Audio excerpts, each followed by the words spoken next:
We often emphasize the importance of mentors, but it's equally crucial to recognize the value of sponsors. Securing a sponsor can be a game changer for your career, particularly if you're ambitious and aiming for the top. Welcome to Season 6 of the Womenpreneur Asia podcast, and I'm your host, Krista Gun, and my mission is to uncover the stories and strategies of Asian women entrepreneurs in Asia, providing valuable insights to help you as you navigate your own business journey. This episode is brought to you by Redbox Studio. Today's episode offers a unique and enjoyable twist. It was recorded on-site at the residence of our esteemed guest, and who might that be? None other than Dato Judy Cheng Hopkins, a remarkable Malaysian woman with an illustrious 36-year career at the United Nations. She culminated her tenure as Assistant Secretary General in charge of Peacebuilding after conflict, working under Secretary General Ban Ki-moon. Prior to this role, she served as Assistant High Commissioner for Refugees, Director of the Asian Bureau and the Balkans at the World Food Programme, and dedicated 10 years to the United Nations Development Programme, or UNDP, in Africa. During our conversation, Dato Judy and I delved into a lively and incredible discussion about stepping outside one's comfort zone, shattering the glass ceiling, strategic decision-making, and how to become someone worthy of sponsorship. Although Dato Judy clarifies that her advice primarily caters to women aspiring to rise within large organizations and corporations, I discovered that the leadership insights she shared are invaluable for everyone, including women entrepreneurs. And now, please enjoy today's episode. Welcome to Womenpreneur Asia, Dato Judy Cheng. How are you today? I'm fine, thank you. And today we're recording in your home, which is slightly unusual for me because usually I record virtually in front of a screen with my guests, but today I'm in your beautiful home, and so I'm really grateful and thankful to be here. So Dato Judy, before we get into the topic of the day, could you tell us a little bit about your 30 over years in the United Nations? Okay. Well, number one, thank you for coming to my home. First of all, I'm a Penangite. I grew up here in Penang, St. George's, St. Xavier's. Then I went overseas to the United States. And then I joined the UN, and I've been there ever since, right? I've been working there. So I feel very grateful that my career has been as successful as I think it has. And I've always felt when I was coming up, one thing, I always yearned for a role model. In our time and being Chinese and all that, in international organizations, I really couldn't find a role model. I cannot be like her. She's Swedish, she's blonde. I cannot be like her, whatever, And there's so many stories, I think, after all these years, 36 years, good and bad, that I really want to share. I really have this strong urge to share because I know a lot of people, young women out there, are just yearning, dying to hear stories, advice, and also to see a role model, and what does it take? So that's why when you and I discussed this whole concept of mentoring, sponsorship, and all that, and you asked me, of course I want to share because it's not as if it's a well-kept secret, but it's not in your common parlance. People talk about mentoring is in common parlance, but somehow sponsorship has sort of a misguided or a misunderstood connotation. So I would like to dispel that and explain what it means and how it can really help somebody in a certain position. When you were talking about role models, when you were growing up in Penang, did you have any role models before you went off to the UN? Yeah, you see, that's it. Role model meaning that she must be a woman, right? I'm not going to have a male as a role model. So the best role models I had probably were, like all of us, our teachers. So yes, there's some teachers I really appreciate and admire. But as a teacher, a teacher is a different relationship with a student, right? Would you believe that my one role model, I had an aunt. I come from a big family. My grandparents have many, we have 7, 8 aunts and uncles. So most of my aunts are stay at home. You know how it is, typical, right? play mahjong, go shopping, whatever. But I had one aunt that was a career woman, and she worked for Mitsubishi in Singapore. She was executive secretary, and she dressed so smart, and she talked so smart, she was so confident. She was different from the rest, So believe it or not, she was my role model. I mean, who else could I have? She was a smart executive secretary working for, I think, the CEO or whatever you call him, of Mitsubishi in Singapore in those days. So when I look back, that's about it. Yeah. I think sometimes when we are younger, we tend to want to find those role models around us, but sometimes it could be quite difficult. Yeah. And if you don't have the right friends or you don't have right people who are older than you, you may not find the role model at all. Mm-hmm. So let's get into today's conversation about mentoring and sponsorship. So in your opinion, Dato Judy, are both needed, and is one better than the other, or we need both together? What's your opinion?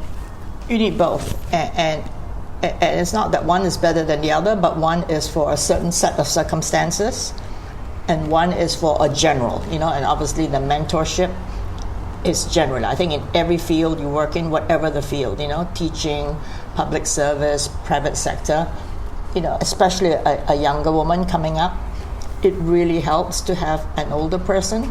It could be male, it could be female, to turn to for advice, for comfort, because a lot of times we go through stress times. So mentoring for me is somebody, who is very, very helpful, listens to your problems, helps you sort through your problems, gives you advice, of course, gives you self-assurance, because it's nice to have somebody as a sounding board. You go to that person as a sounding board. But let's be very clear, it stops there. And I hate to sound so negative at all, because I have full, I couldn't have made it without my mentors. But it stops right there, meaning that when you're done with that mentor, you go on with your life. He or she goes on with his life. As I keep telling you, in America, we use the word, there's no skin in the game. The mentor has no skin in your game. Whether you succeed or fail, he or she will be happy you succeed. But that's about it. A sponsor has a stake in your success. Has a stake. And usually in the best case scenario, the best way I can describe it from my own experience, a sponsor is somebody very senior in the organization, very well respected, has very clear vision of where the company or the multinational or the public sector organization or NGO is going. He or she wants it to go in a certain direction because he or she believes that that's for the best for everybody and for humanity, let's say. And they see in you the person that can help drive that vision forward. So they see in you somebody they really want to invest in for the good of the organization, for the good of the vision. So what are they willing to do then? They're willing to do more than mentor. They mentor, they give you advice, they will sit and talk to you whenever you feel you need some guidance. They will do all that. But they will do extra, something extra. Meaning they will watch your back. They will look out for you. A mentor will not call me in the middle of the night and say, oh, by the way, there's funny business going on there. You should take extra look, and when you come in tomorrow, ask around why aren't you included in this. A mentor will not do that. A mentor gives you advice, dispenses it, feels good, and then goes on with his or her life. So the sponsor will have your back, will pull for you, will back for you, and very important when you work for large organizations, because the way to advance is to keep moving up the ladder, right? To higher and higher level jobs, more responsible jobs. And usually when you work for a big organization, there's a lot of competition. So who throws your hat in the ring? When the time comes, like in my case, let's say, a job opened up as director for Asia of the World Food Program. It's one of the biggest UN agencies. In dollars, it's definitely the biggest. It provides food aid all around the world in emergencies. And at that time, the director of Asia, of course, was huge, because we had programs in Afghanistan, North Korea, you can imagine. We fed millions of people, not 100 or 2, millions of people. And the contributions were in the hundreds of millions of dollars. It's a big job. But again, there are many contenders, very qualified contenders. But because of your background, maybe what you've been exposed to, what you've exposed to in the field, because I was in the field, I was in Africa, I was in Asia for many years, that person believes that you can really advance the vision of the organization, give the organization a good name, of course, and do your job in delivering what you're supposed to be delivering. So who throws your hat in the ring? Because there's so many competitors, and everybody sounds good. Everybody has a degree from Harvard or Yale. Everybody and great credentials. Great credentials. So the word of this person, as I told you, somebody very senior, very respected, very important. Not just a high-ranking person who everybody despises, because there are those too, right? Yeah. But somebody everybody respects. When they mention your name, they throw your hat in the ring. People, okay, so let's give her a chance. Let's bring her in for an interview. That's all you want. All the magic to your ears is when somebody says, okay, let's bring her in for an interview. Then you're on your own, right? You can't have the sponsor sitting behind you for the interview. Then you're on your own to explain best how you want to bring the job forward, what new innovations would you want to do, bring back your past, how you learned from your past, and how you think is applicable in this case. You're on your own. The sponsor has done his or her job, and then hopefully you get the job, and you're up one step in the ladder. And the point is, in many large organizations, I don't know if I should be so cynical as to say it like that, but I really think without a sponsor, it'd be very hard to climb that long, long ladder slowly, up one step. It's really hard. You need a little push now and then. A little shortcut, is it? Is it a shortcut? It's not so much. Yeah, it's a shortcut, but you need a few steps or up the ladder. Or a door ladder. opener. Maybe I could call it better. A door opener. Someone who just gives you the opportunity to give you the open opportunity. door. As I said before, the magic word, the golden words is, let's give her a try. Let's call her in for an interview. That's all you want to hear, right? Then you're on your own. And so that person throws your hat in the ring. And then, as I said, when you succeed and you bring the organization forward, people respect what you did for that country, that the sponsor stands to gain.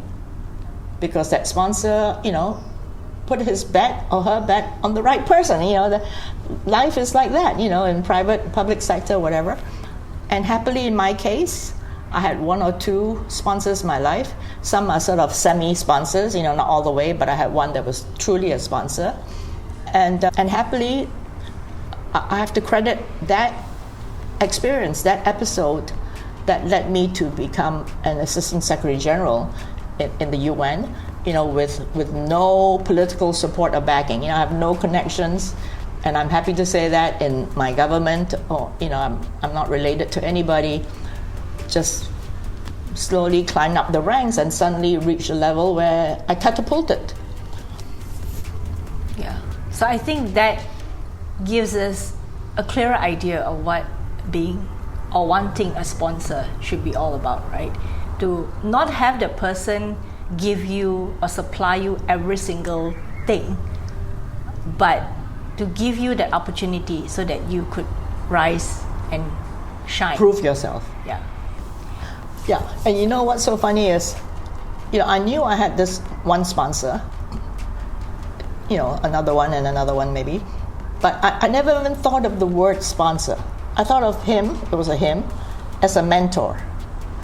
And then I read the book by my former professor at Columbia University. Her name is Dr. Sylvia Ann Hewlett. She's brilliant. She's written many books on women's issues, if you look her up. Sylvia Ann Hewlett at Columbia University at Harvard. Anyway, her book was published by Harvard Business, and it's called Forget a Mentor, Look for a Sponsor.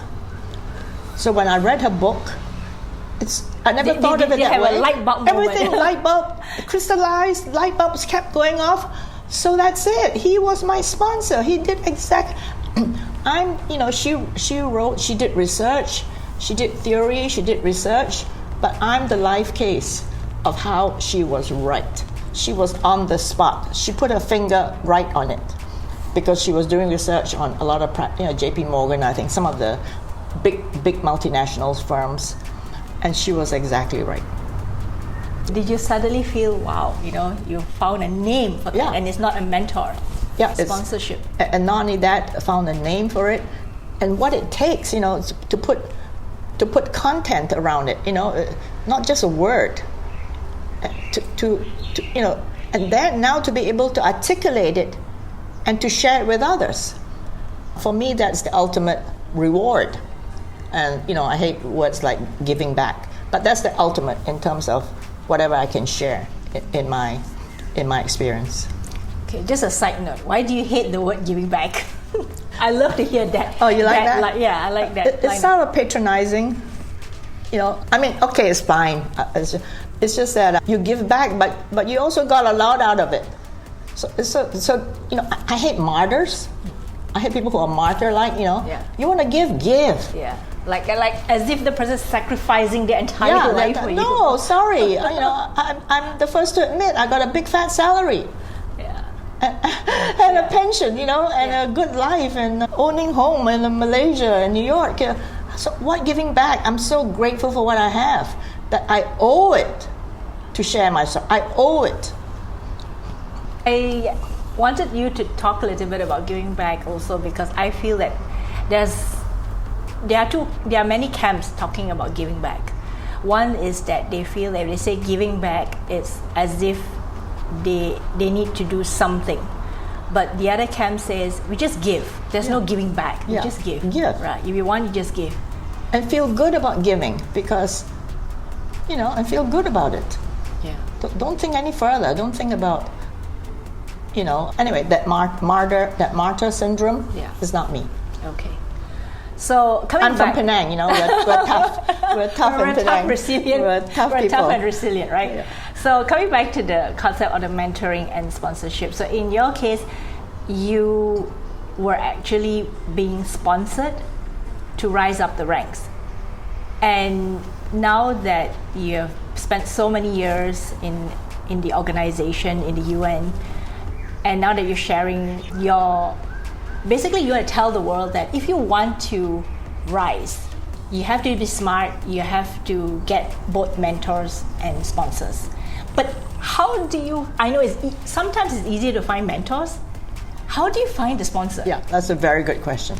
And I'm so glad you asked it, because I don't want your listeners to get the wrong impression, you cannot force it. Now, if one of your listeners says, I listened to Judy Cheng and, I better go find a sponsor soon, and then they run around the organization.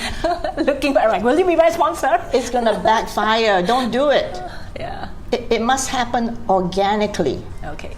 Organically. I gave you the example at our women's event the other day, and I can say it now because it happened. Nothing to be ashamed of, and he's proud of it, my sponsor.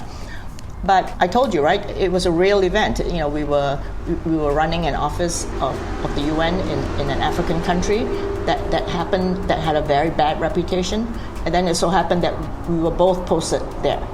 He was my boss, and I was the number 2. And within 3 to 4 years, we changed the reputation of the office because we stopped all the projects that were just nonsense. They were just playing up to the powers that be, naming roads after presidents and all that. And we're not that. We're for development. Yeah. We're not status symbol or anything. So we stopped all those nonsense projects and started promoting informal sector, training people, credit for women, and not only that, but got a lot of the donor community involved, USAID, German Aid, World Bank. So we, because the secret to success in the field is never to do it alone. You got to bring everybody along with you, including the NGOs. Very important because they have feelers on the ground, right? So we did that, and then within I would say 3-4 years, the image was totally changed. Okay, the boss is the boss. he's smart and all that, but he's not going to be down there, mending fences and creating new programs. That was my job. My training is in development. That's what I studied at Columbia University. So went about designing projects, changing mindsets, bringing partners in, bringing credit for women, for men, training programs, what is relevant, and then changing that image. And since this boss is such a decent human being, because mind you, there are a lot of not decent bosses that will take credit for themselves, that would never ever give credit to an underling, right? But that's another topic. Important ingredient. You must have a decent boss above you that's willing to give credit where it's due. So this guy is so decent, gave me credit where it's due, and then became that sponsor. So we left. I stayed in Kenya for 4 years. This is the country, Kenya. He left. He went on to big things. I went on to another job, and then other opportunities opened up, and he exactly what I said, threw my hat in the ring when a very important position opened up, as I said, director for Asia in the World Food Program, one of the biggest programs in those days, and gave me the opportunity, even though, I really maybe didn't have background for it because my background was development, but I stepped up to the plate. I lived up to his and the organization's expectations. And this was after he had left. I mean, both of you had left, different because, areas. Don't forget these sponsors, especially as I told you, they cannot be losers. They must be really respected. They move around, they see what's coming up, their eyes are wide open, they see what's coming up, and then they will inform you, number one, by the way, this is really interesting position coming up. Do you think you might be interested? Yes, of course. You want me to throw your hat in the ring? Yes, please. And then, so this is a very obvious conversation that you're having, right? Yeah, and as I kept saying, it's organic. You cannot force it. I didn't force for me to end up in Kenya and being in an office where the UN was not respected. I didn't ask for that. It so happened. And it so happened that this decent man came as the big boss, smart and decent. And it so happened that I was able to help change the program there to make it really relevant and to get other donors involved. That's the recipe for success, and that's why I want to be very clear. Don't go around forcing it. But open your eyes when the opportunity is there. Go for it, but you cannot falsely create a sponsor, the environment and the environment. You know what I mean? Yeah. It must be there, and the situation must be right. But don't be so modest and shy. On the other hand, open your eyes. Opportunities come up every now and then. A lot of people, a lot of women especially, they're almost scared to admit. I'll tell someone, this is an opportunity. Think ahead. Think about what this would do for you later. Don't just think in the next 2 years, think later. So be a bit more strategic in terms of your career planning. And I think maybe that's where we don't do enough. Believe it or not, I always put it down in writing, where I am now. And then I show the fork in my career. I can go this way, I can go this way, it's safe. I get to stay in a very nice place, like, I don't know, New York or Paris or whatever, and my family, my husband, my children gets to stay with me. This one, there's no guarantee. I may have to go by myself, but on the other hand, it's exposing me to this. So is it worth it? Is it visual? You actually draw it out? I literally draw up a box. I even told my daughter to do the same. You have to put it down, and you have to list down the pros and cons. I don't mean it to be so mechanistic, mechanical. But what are the pros and cons? This one, my comfort zone is good. I love everybody around me. But I'm doing the same old thing I've been doing for the last 4 years. Okay, the salary is okay. I'm sitting in a comfortable position. This is something new. It's scary, but you know what? It's so exciting to think that you could be part of a solution where you're trying to save millions of lives in a particular country. It's tough, it's difficult. North Korea is tough, but you want to take the challenge. So you look at the trade-off. That's a very good way of thinking, because a lot of times we think in our heads, right? And then we hopefully try to map out all the possible scenarios that would happen. But I guess nothing makes it as real as drawing it out and putting that fork in your fork in the road, and you put the pros and the cons. I literally put a bullet, you know. I don't know the situation in that country. Will I be happy there? Is it safe? And then on this side I put, yeah, but on the other hand, come on, you know, you're part of the UN, you know, there's a big security component. Nobody's going to kidnap you, you know, so it's safe. Then you get to do something new, you know. Can I do it? You know, and you don't have brains, you didn't go to school, you can't think, you know. Yes, and then I literally just go down with the bullets of the pros and cons versus the more secure job. I literally had that position once where I could stable job, live in New York, work with one of my best friends as my boss, loved him, you know, a wonderful guy, but everything was so predictable and so sure. And you know what, with hindsight, I did the right thing, because I would probably have stayed there for 10 years. This one, I catapulted and got to be ASG. So it's not so casual, it's not as if it's a gamble, but it's called strategic decision making. Yeah. And does it mean that it has to fit a certain personality type? Like some people are like, yes, I'm raring to go for the adventure. I don't know what's there, but I'm willing to take that chance on myself. And that's like feeling adventurous. Or there are some people who's like, no, but I really like my comfort zone. I really like staying here, knowing my friends, knowing who... You're probably right. You're probably right that there is a type. Yeah. A type, but you know what? A lot of people ask me, you know, like leadership, is it in your DNA? You know, meaning either you've got it or you don't have it, you know, as I say. But you know what? Strangely, I found that, you know, people who started out not even thinking of leadership. They started out just being very good, technically very serious about their job, and took everything very seriously and very responsible. Eventually, they flowered. They blossomed. And then with each task that they managed to succeed in, they felt more confident. And then they felt more and more that they wanted to do more. That why should I shortchange myself? So, you know, so I don't think it's something in your DNA. I really don't.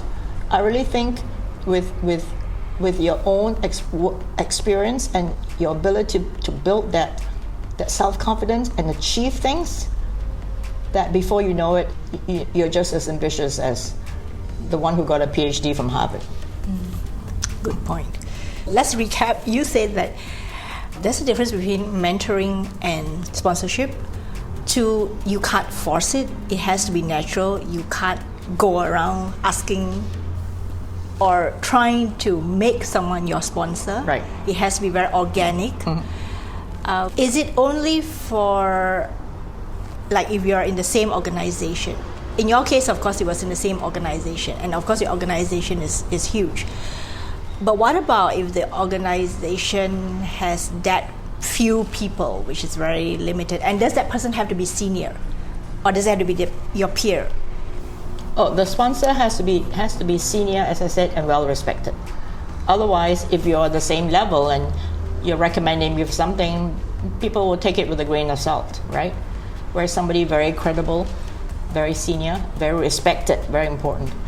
And yes, the UN is almost like the perfect example for this, because even though we're huge, there are hundreds of thousands of people around the world, but they're all in a way connected, so people know each other. There are senior management groups that the SG has, you know, so there are networks, and I'm sure even in the banking sector, in the IT sector, there are networks amongst the CEOs. So, you know, they have lunch, they talk, and the CEO could say, you know, I'm really, really, really desperate to look for this person with this profile in IT, and it's not just the IT knowledge, but it's the business side as well. I just can't find him or her. And then another one in the network would say, you know what, I actually know this young lady who is kind of frustrated because she feels that her skills are not used. Just check her out. So things happen like that. And then okay, that could be a one-time thing. But on the other hand, what I'm hoping is that person sees so much how you can contribute that he or she remains in your front window or back window always, so that's why they become a sponsor. It's not just a one-shot deal. So a one-shot deal will not qualify that person to be a sponsor? No, because as Silver and Hewlett says, your success leads also to their success. Whether it means success in terms of the career or respect people have for him or her, that's another matter. But she describes very well what is in it for the sponsor. Is it something like a protege? Protege is even tighter because I'm taking you under my wing, right? And a protege is probably somebody younger, like maybe somebody who just started the career, and I take you under my wing but this I'm talking more about mid-level people trying to catapult to the top because I know glass ceiling is almost like a cliche, but I've seen how not just bureaucracies but organizations, it's a pyramid. So naturally when you reach this is huge. It gets narrow at the top. Yeah, it's huge, and then it narrows, but still possible to get there if you're lucky enough and the job comes along. But there comes a point here where people in the middle, and then it gets thinner and thinner. How do you get there? Before even the top, how do you jump there? And I've seen so many of my colleagues just underneath that glass ceiling. They try everything, and it doesn't work. And I don't know, maybe they're not so hardworking, maybe they're not so serious. I don't know. Obviously it's very complicated. But people sort of just meander. You move from one job to another, all at the same level, but not able to make that. Just that, maybe even one strategic one that will allow you a bigger platform. That's very important. A platform to prove yourself. You don't want to be just sitting behind in a library, or in a lab somewhere. You want a platform. I think a lot of women, especially Asian women, we don't understand the importance of a platform. Yeah. How can anyone know how smart, how good you are, how strategic you are, if you don't have a platform to prove yourself? Yeah. So the sponsor may help you get into a position that allows you a bigger platform, and then it gets narrower and narrower, as you can imagine this pyramid. And then how do you get to that next step? Again, think about it, Don't just sit there and assume I go through life, I show up at 9 o'clock in the morning, I leave at 5. Hopefully I get to the president's position. Hopefully one day I get to be president. No, my dear. As we said, it ain't going to happen that way. Yeah. So I want to talk a little bit also about, because you had a sponsor and you managed to get to the top. Now, if you were to look outside of yourself, what do you think you had that the sponsor saw in you that wanted him to sponsor you? It's both ways, a two-way street, as I stressed in the beginning. Maybe it's just as important that the sponsor is a decent human being with good values, with a vision for the organization, not just going to the office to earn a salary, has a vision for the organization, and is decent enough to share the glory with you when things go right. Just as important as your own skills, your own abilities. So don't put it all on me. Yeah, I did some good things, I did some innovative things.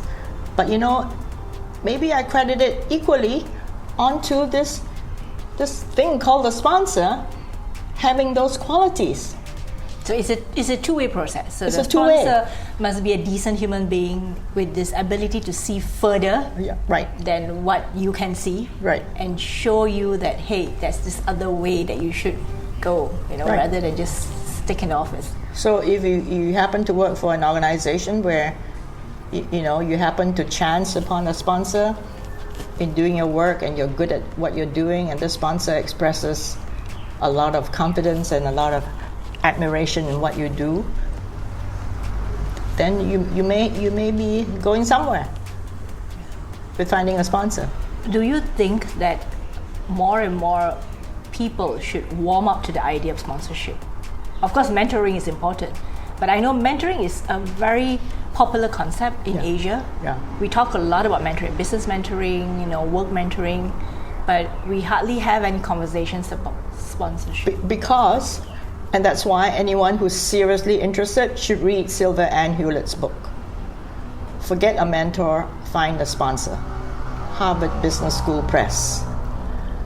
Because she doesn't just talk like me, she's a PhD from, I think, Oxford or Cambridge, so she's very rigorous. She actually did research amongst some big companies, multinationals.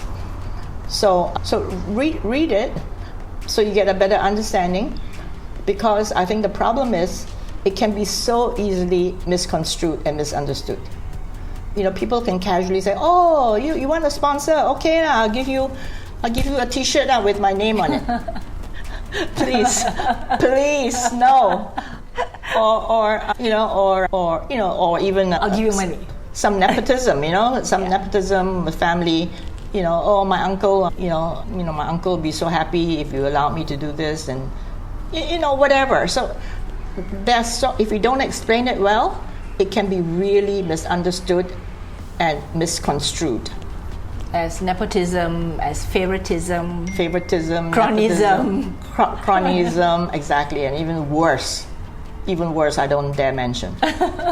Something with sexual innuendos. I don't mention. Yeah.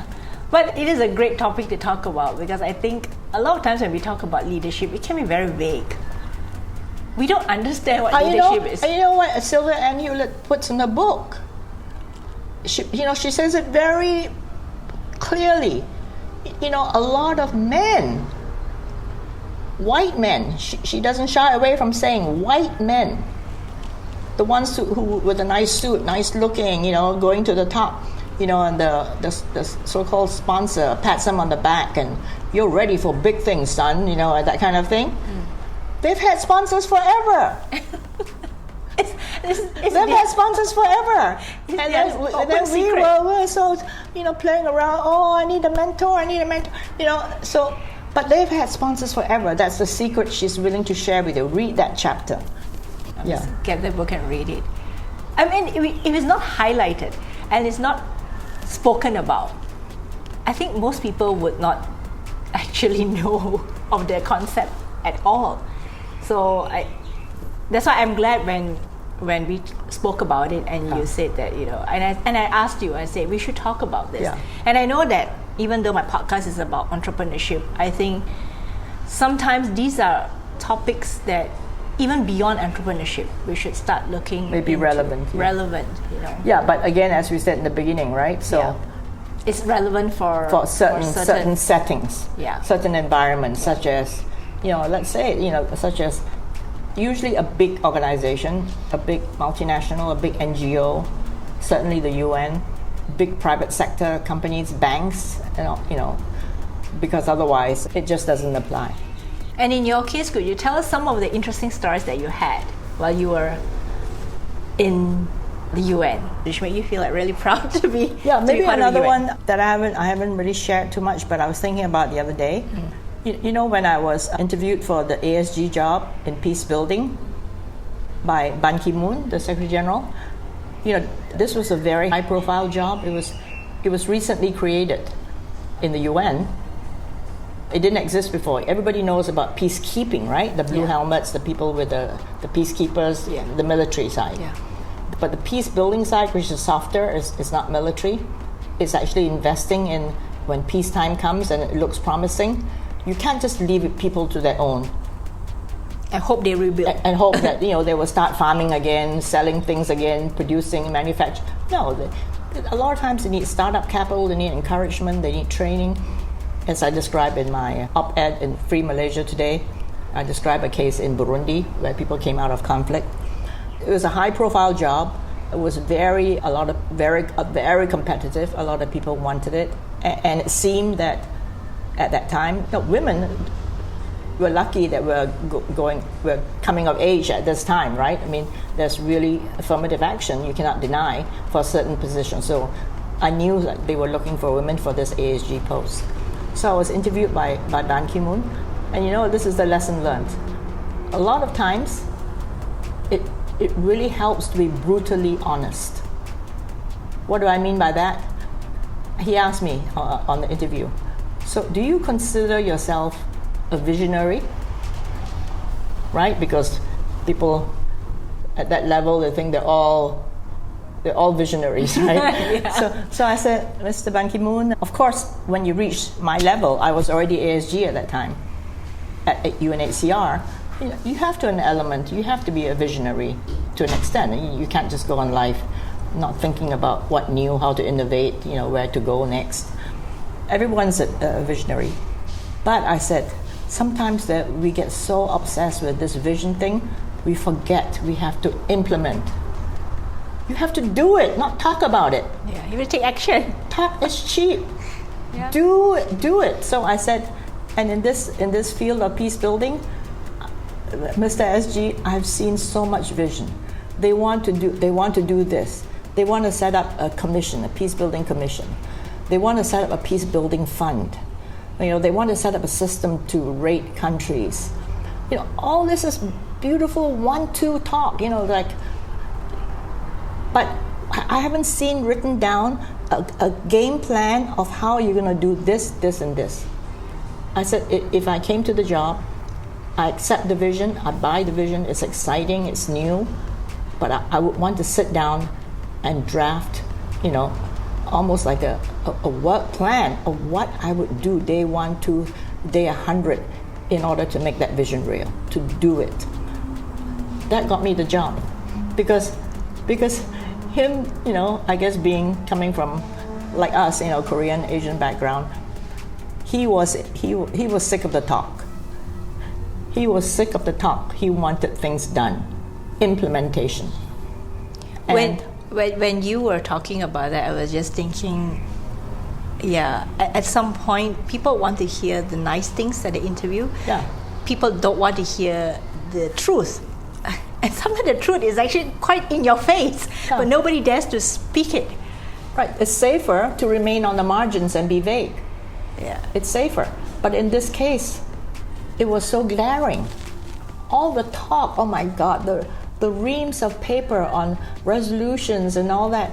But where is the how-to? For God's sake, where is it? So, and it clicked with him. It clicked. So that's how I got the job, like almost right away. I think that same evening, they called to tell me I got it. Wow. It clicked. It just clicked with him. But when you were interviewing for the job, I'm sure there were other people interviewing for the job. A lot. And 1 or 2 thought they already had it. I think people were already congratulating them. They were from very important countries. I'm not going to say where, but very important donor countries. I see. Donor countries. I'm from a developing country with no backing from my government. Different story. Yeah. But that's a great story, because it shows that at the end, it pays to be yourself and to speak sometimes the truth, because it could be the most unpleasant thing to hear. And sometimes it could also be something that they didn't expect to hear. It just comes through. But that was, Krista, the thing is, I love the UN, I tell you, and it has done so much good for peace in the world and all that. But sometimes we're too much of a talking shop, that. So the more serious we get about getting down to brass tacks and doing things, that usually the more successful the organization is. Yeah, and that applies to everyone. Not just whether you're working in corporate. Definitely in the private sector. Yeah. You can't talk your way to a profit margin. Yeah. So, have we covered everything that we want to cover about sponsorship and mentorship? Is there anything else that you'd like to address? I think you covered everything. It's more like you covered everything. I was just But you asked all the right questions. So I just wanted to think about that, at a deeper level, because like I said to you earlier, much earlier, prior to this interview, is that I wished when I was starting out then, someone told me, hey, you got to think about these things in your life, these concepts, whether or not you are able to practice it then, perhaps not, right? When you're, like you say, when you're starting out, maybe you should be a protege. Maybe you should, just try to learn the ropes in the organization. But if someone actually told me and said that either you read this book by your professor, that one that you mentioned, or look out, just keep your eyes open. Just make sure that you are smart enough to see, okay, is this person going to be my mentor, or should this person, can I look at this person as a sponsor? Are there things, I think things would be a lot different, a lot easier. I wouldn't say a lot easier in the sense that everything is like, every door's going to open. Yeah. But at least you go into the game knowing how to play the game. Exactly. And if we don't know how to play the game, we'll be forever trying to score a goal, but the ball is never going to come to us. We're never going to score the goal. And now I'm going to dangerous territory. Okay. You said you wanted me to Yes. to be a bit controversial. Yeah. In international organizations, as I told you, I have so many women friends who sort of, very qualified, very smart, but they sort of meander here in the middle. They have done all they can do with their credentials.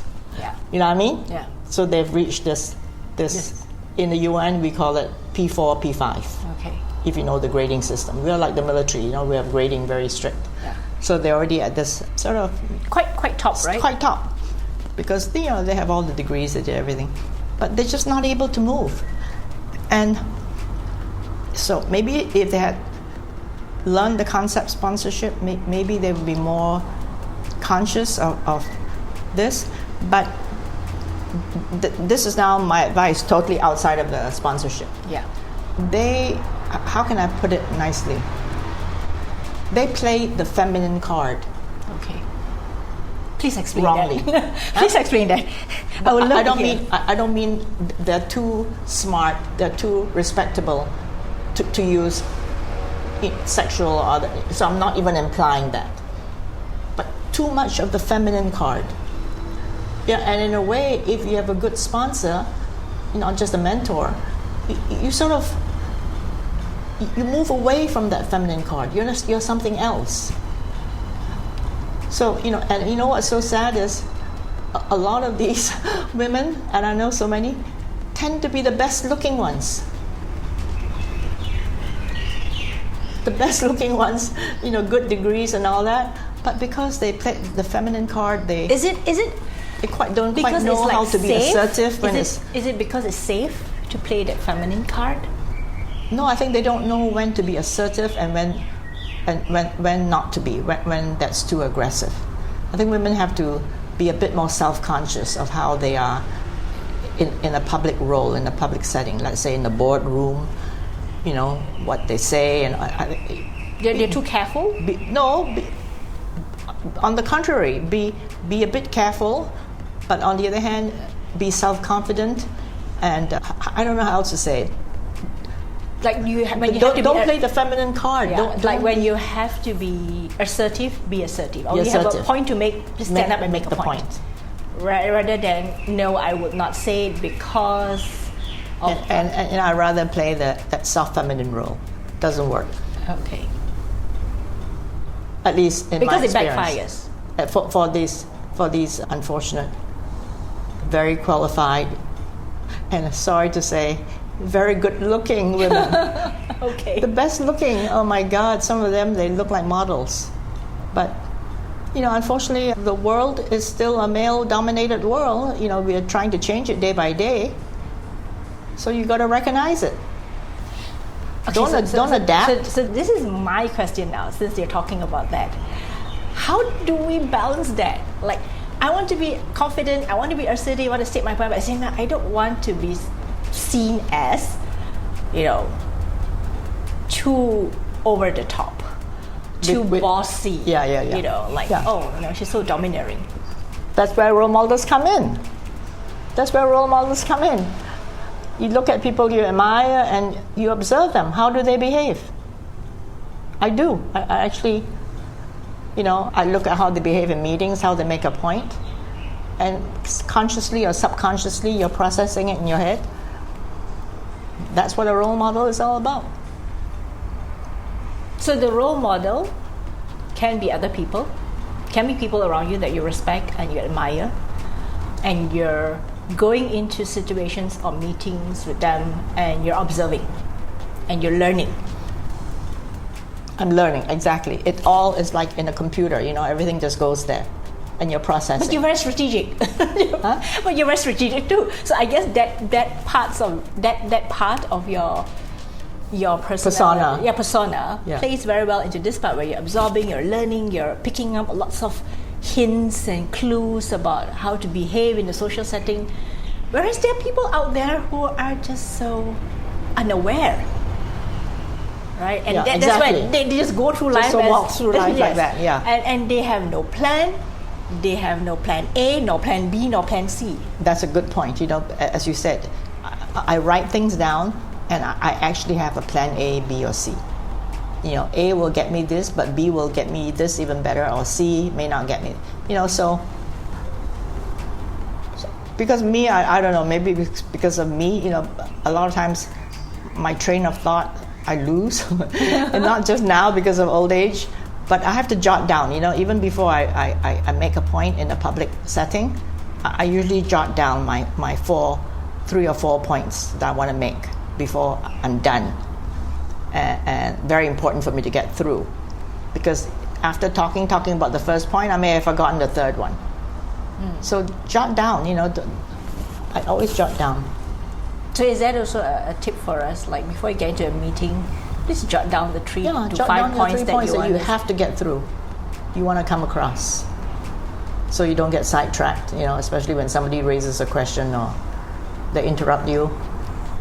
You want to get those points across.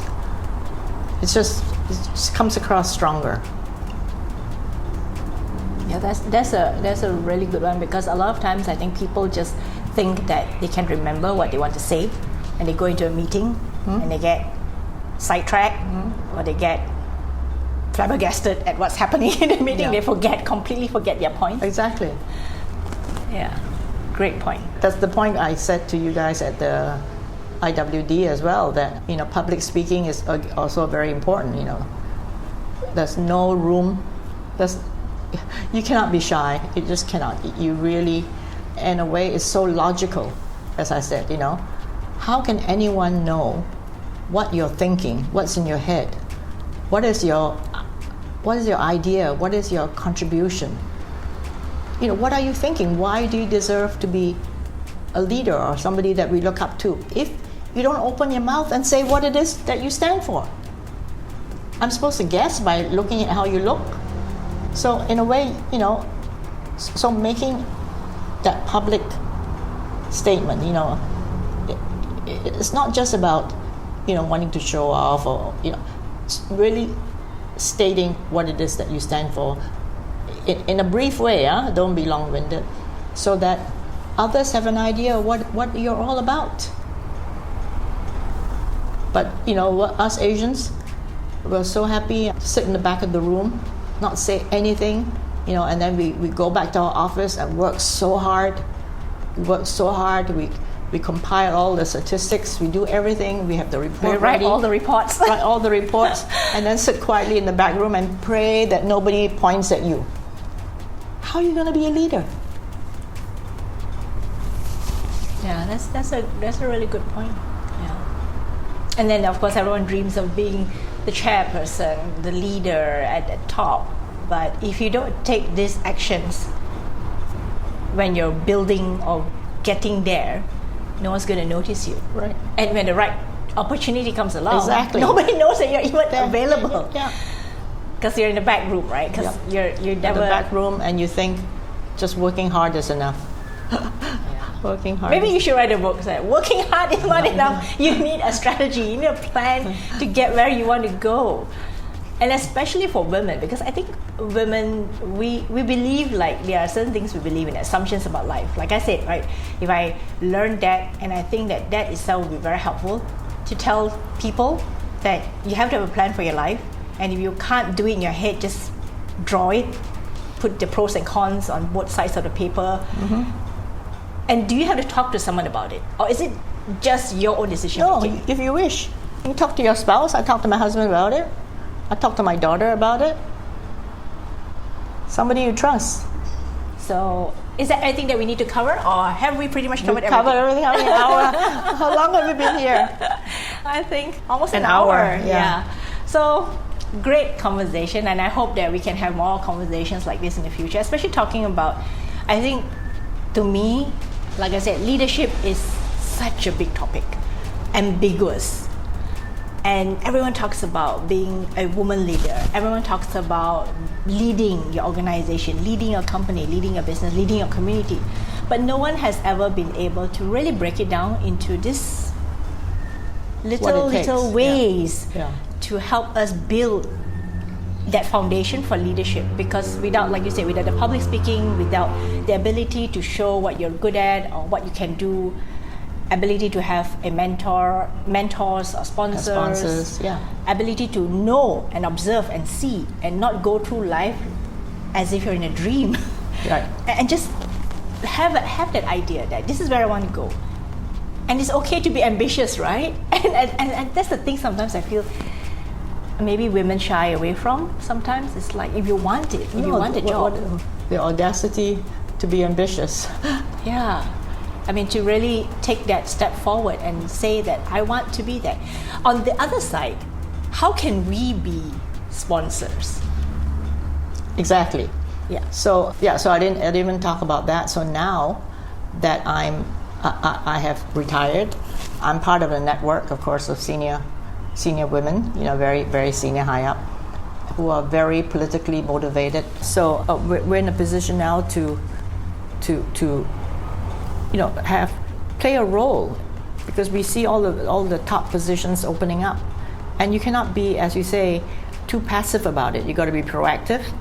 So this group I belong to, we're very proactive. We actually call for people to apply for these positions. So that's where I'm playing my role, and I'll tell you the truth. I'm actually forwarding and advising and talking to 2 or 3 Malaysian women, including, I don't know if I should say this, our Muslim sisters. They need that push. A lot of them are so qualified today. We've come a long ways. And I'll be very honest, in the UN system, we're always looking for underrepresented people. And one group are Muslim women. So I strongly believe that our Malaysian sisters are probably as qualified with the degrees and the education they have than others in the Middle East, other parts of the world. So whatever I can do, I'll do. Yeah. So I think if all of us could be that decent human being and help someone, or at least open up a door for someone, or point out an opportunity for someone. Yeah. I think that would go a long way too. Besides us searching for our own sponsors, right, we should also be someone for another person, someone younger than us, right, someone who's wanting to follow the same path. Yeah. Okay. So thank you so much, Dato Judy, for your time. My pleasure. No, you hit the spot in so many areas, so continue doing what you're doing, because the women need you. Thank you. I continue to be the sponsor in my own way, through my podcast, through my interviews, that I can collate and compile and distill the information and the knowledge around me from Asian women for other Asian women. So thank you so much for your pleasure. time. Thank you. I had an absolutely incredible time chatting with Dato Judy, and our casual banter shines through in this minimally edited episode. Dato Judy shared numerous valuable strategies that make this episode truly worth revisiting. The insights are so good that they deserve a re-listen. If you know any woman who benefit from these wisdom-filled gems, I encourage you to share this with them. If you have any aha moments and would like to share them with me, please feel free to send me a direct message on Instagram. I'm at Womenpreneur Asia. I'd love to hear your thoughts on today's slightly unusual conversation and episode. As I'm already planning season 7, I welcome any recommendations of Asian women entrepreneurs in Asia that you'd like to suggest. Please get in touch with me. Additionally, something exciting is in the works for episode 100 this year, although it's still in the planning stages. To stay updated, join the list on the Womenpreneur Asia website. If you've enjoyed today's conversation, I kindly ask for a favor. Please subscribe to the podcast and, of course, share this episode with a friend. It's been an absolute pleasure having you here with me today, and I look forward to reconnecting with you again next Friday.